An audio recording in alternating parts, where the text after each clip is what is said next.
Hi friends, हमारा आज का टॉपिक है जनांकीय संक्रमण सिद्धांत या डेमोग्राफिक ट्रांजिशन थ्योरी।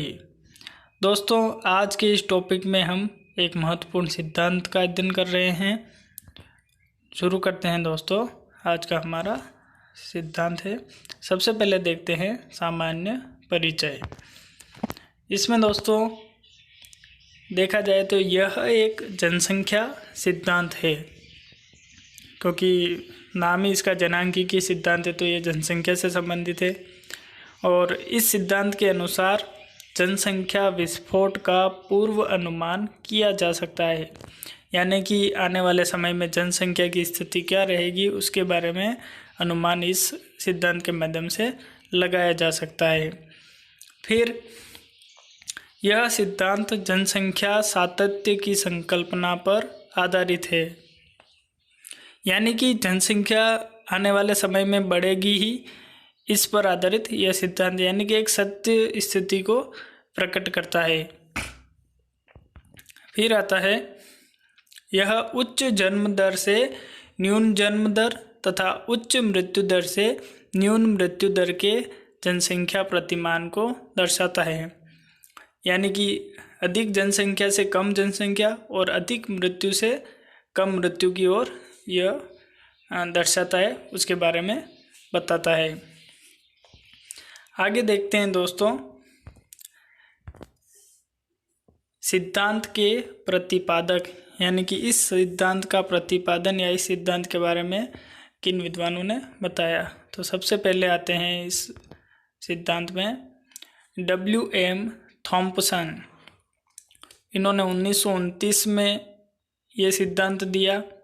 फिर इसके साथ ही एक विद्वान और हैं जिनका नाम है फ्रैंक W. नोटेस्टिन।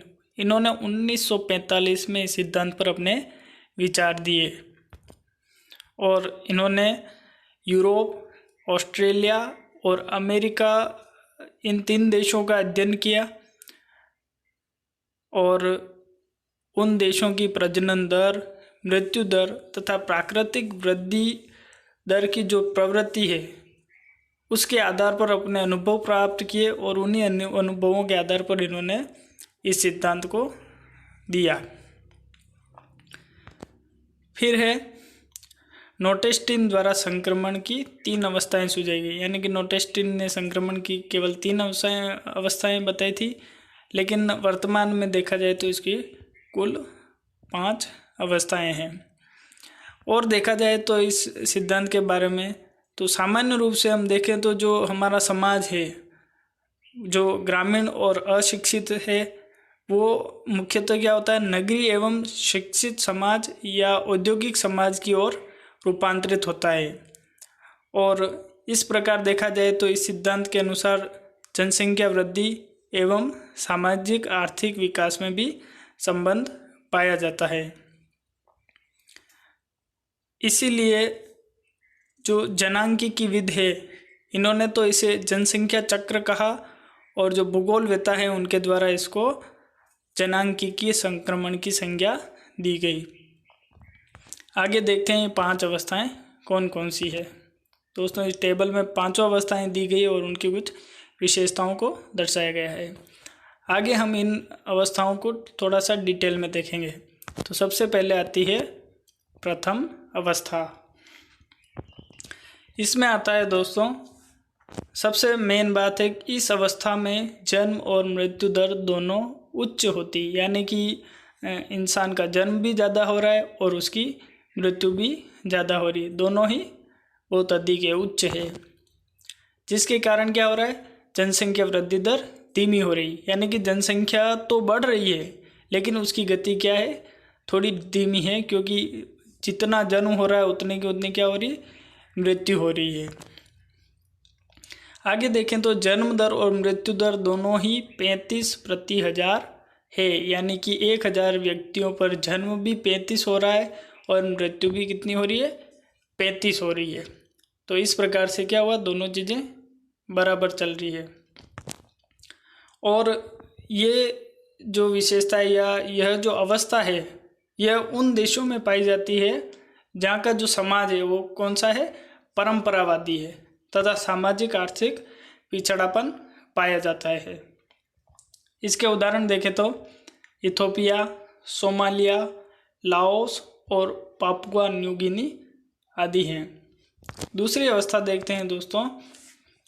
इस अवस्था में देखें तो जनसंख्या विस्फोट की अवस्था कहा जाता है। तो दोस्तों महत्वपूर्ण है कि इस अवस्था को या द्वितीय अवस्था को जनसंख्या विस्फोट की अवस्था कहा जाता है। क्यों कहा जाता है? क्योंकि जन्म दर तो उच्च रहती है, यानी कि जन्म तो बहुत ज़्यादा हो रहे हैं, लेकिन मृत्यु दर में तेजी से गिरावट आ जाती है,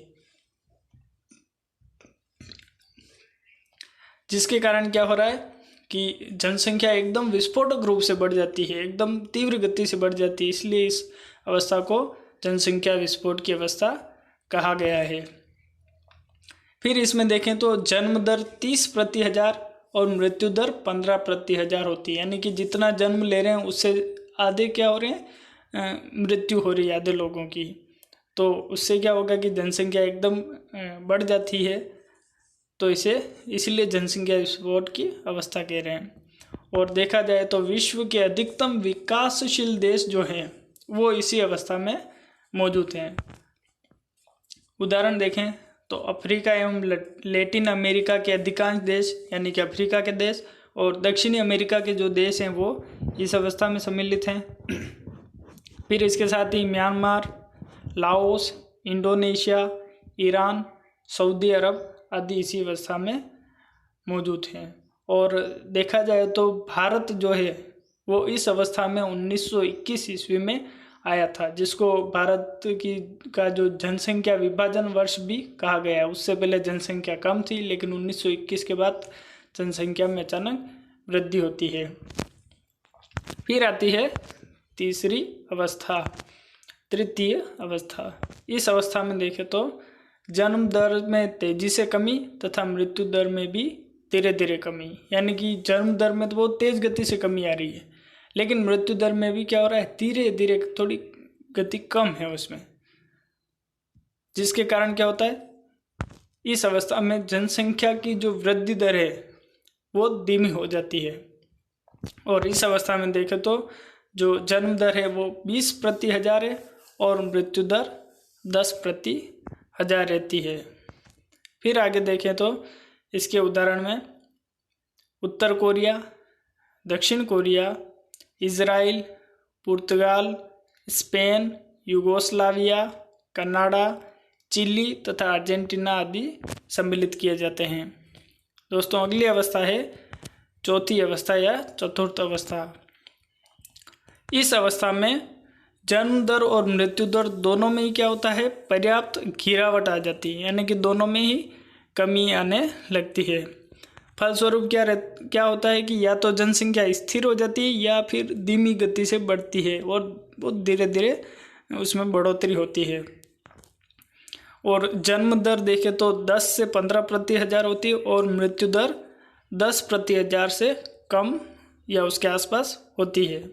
और यह अवस्था देखें तो विकसित समाज जो है, जो विकसित देश हैं, उन देशों की यह अवस्था है। उदाहरण के लिए देखें तो अमेरिका, पश्चिमी यूरोपीय देश, ऑस्ट्रेलिया, न्यूजीलैंड, दक्षिणी अफ्रीका, जापान, सिंगापुर, हांगकांग आदि इस अवस्था में सम्मिलित किए जाते हैं। दोस्तों लास्ट अवस्था है पांचवी या पंचम अवस्था।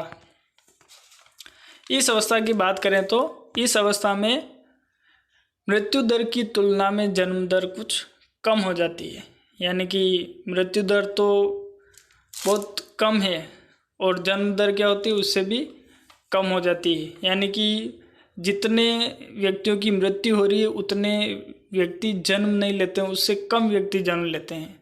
तो इससे क्या होता है, जनसंख्या में घटने की प्रवृत्ति आती है। जैसे कि मान लो 10 जने जन्म ले रहे हैं और मृत्यु हो रही है 11 जनों की, तो उस हिसाब से मृत्यु तो ज़्यादा हो रही है और जन्म कम ले रहे हैं, इसलिए जनसंख्या क्या होती है, घटनी शुरू हो जाती है। और एक विद्वान है कॉलिन क्लार्क, उन्होंने इसे ऋणात्मक वृद्धि की अवस्था कहा है, यानी कि जनसंख्या में कमी आने लगती है एकदम। और ऋणात्मक हो जाता है, यानी कि माइनस में चली जाती है। इसके उदाहरण देखें अपन तो Germany, Austria, Denmark, Sweden, Switzerland, Belgium, Iceland आदि इसके अंतर्गत सम्मिलित किए जाते हैं। दोस्तों आगे देखते हैं कि एक मॉडल की जो तीन अवस्थाएं, विभिन्न अवस्थाएं दिखाई गई है, उसको आप आसानी से देखें और समझें इसको। तो दोस्तों आज हमने जनसंख्या से संबंधित एक महत्वपूर्ण सिद्धांत, जनसंख्या संक्रमण सिद्धांत का महत्वपूर्ण अवस्थाएं देखी। थैंक यू दोस्तों। वीडियो पसंद आए तो इसको लाइक एवं शेयर करना ना भूलें ताकि सभी को इसका फ़ायदा मिले। Thank you.